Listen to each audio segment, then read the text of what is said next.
Buenas noches, mi nombre es José Luis Cortés Arriaga y me encuentro cursando la materia de legislación fiscal en la Universidad Laboral de la Ciudad de México con la matrícula MX 003537 y la clave COJO 1269. En este instante me voy a referir a la definición y características del concepto de delito fiscal. Este estudio no pretende ser exhaustivo de la materia que se apunta. Cumple solo el propósito de hacer una definición del significado del delito fiscal y su diferencia con los conceptos de multas e infracciones.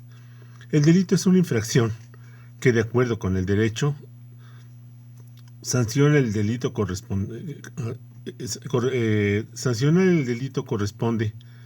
a una pena corporal, la cual es aplicada por la autoridad judicial, a diferencia de la infracción fiscal, cuya multa es aplicada por la autoridad fiscal.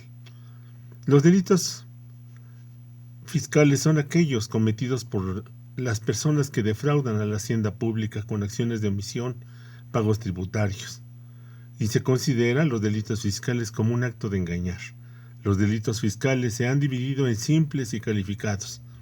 Son calificados cuando en su ejecución han existido agravantes, atenuantes o excluyentes.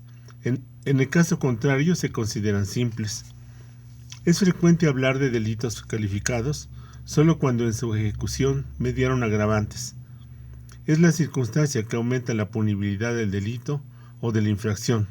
Atenuante es la circunstancia que disminuye tal punibilidad y excluyente la que la elimina. En el caso de que el contribuyente no cumpla con las obligaciones establecidas, se le impondrá una infracción, es decir, una sanción hecha por la misma Secretaría de Administración Tributaria, el SAT.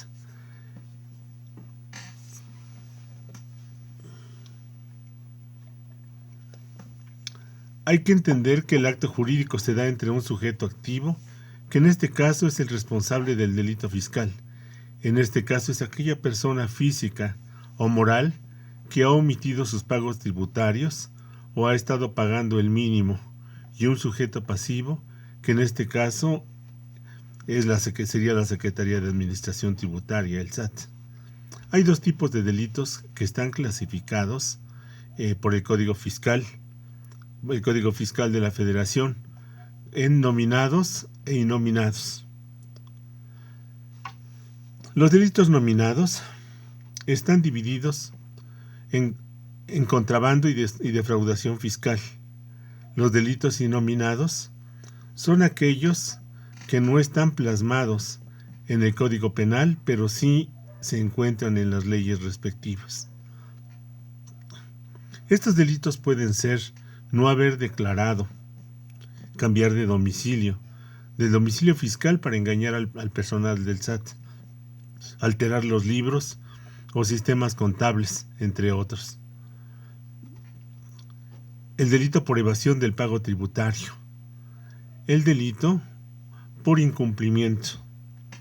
La sanción depende del delito fiscal que se esté cometiendo. Cuando la Administración Tributaria determina la comisión de un delito fiscal, remitirá el expediente en este caso del que comete el delito, al ministro fiscal, según el delito de que se trate. Los delitos enunciados por el Código Fiscal son los siguientes: el encubrimiento de funcionarios o empleados públicos, la tentativa, contrabando, defraudación fiscal y los relativos al Registro Federal de Contribuyentes. Relativos a declaraciones, contabilidad y documentación de depositarios e interventores. Relacionados con aparatos de control, sellos y marcas oficiales. Los cometidos por los servidores públicos con motivo de visitas domiciliarias, embargos y revisión de mercancías ilegalmente. Robo o destrucción de mercancías en registros fiscales o fiscalizados y operaciones con dinero obtenido en actividades ilícitas.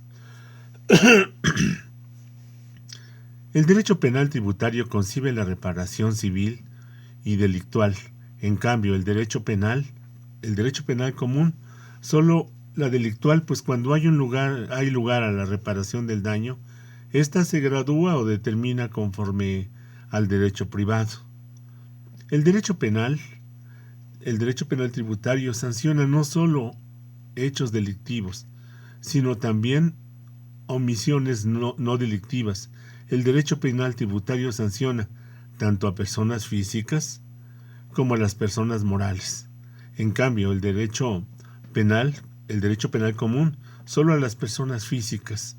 El derecho penal tributario puede sancionar a personas que no intervienen en la relación jurídica tributaria, como los agentes de control. En cambio, el derecho penal común solo puede sancionar a los que intervinieron en la comisión del delito y a los que encubren a estos en el derecho penal. En el derecho penal tributario, tratándose del delito, el dolo se presume, salvo prueba plena. En cambio, para el derecho penal común, el dolo no se presume. El derecho penal tributario a veces solo tiende a obtener la reparación del daño. En cambio, el derecho penal común tiende principalmente al castigo corporal y secundariamente a la reparación del daño.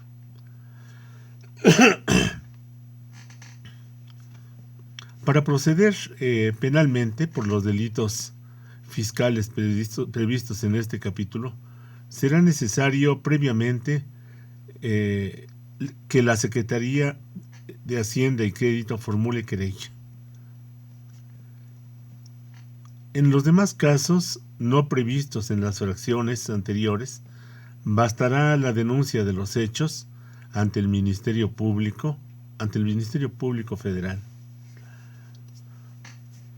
Nos encontramos con delitos que en general son contra el patrimonio, por lo que resulta lógico el modo de su persecución mediante la intervención del fisco. La autoridad fiscal está facultada para denunciar probables delitos y presentar querella por los delitos fiscales, cuya comisión le conste, sino que cuando tenga conocimiento de la probable existencia de uno de los previstos en el Código Fiscal, lo deberá hacer del conocimiento del Ministerio Público. En forma inmediata para que se realice la investigación y la persecución cuando en este caso proceda. Cuando los procesados pagan las contribuciones omitidas, la Secretaría de Hacienda y Crédito Público podrá solicitar el sobreseimiento del proceso antes de que el Ministerio Público Federal formule sus conclusiones.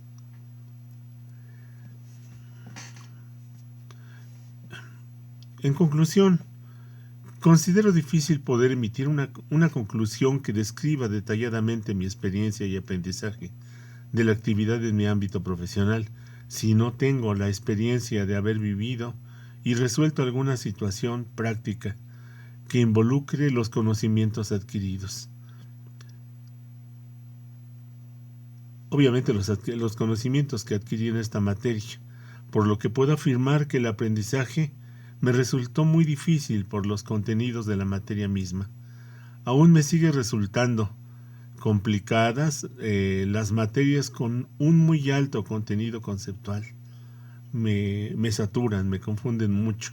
Las exigencias de la tutoría me significaron mucha presión y considero que el criterio de evaluación, en este caso de este video, que se sustente en la memorización del contenido no es lo más didáctico. Perdón, pero es lo que yo considero. En lo general estoy convencido de que el derecho me apasiona y significa un conocimiento muy valioso por la complementariedad que me presenta dentro de la práctica de la sociología, que es la primera licenciatura que adquirí, y por el valor agregado que me representa como servidor público.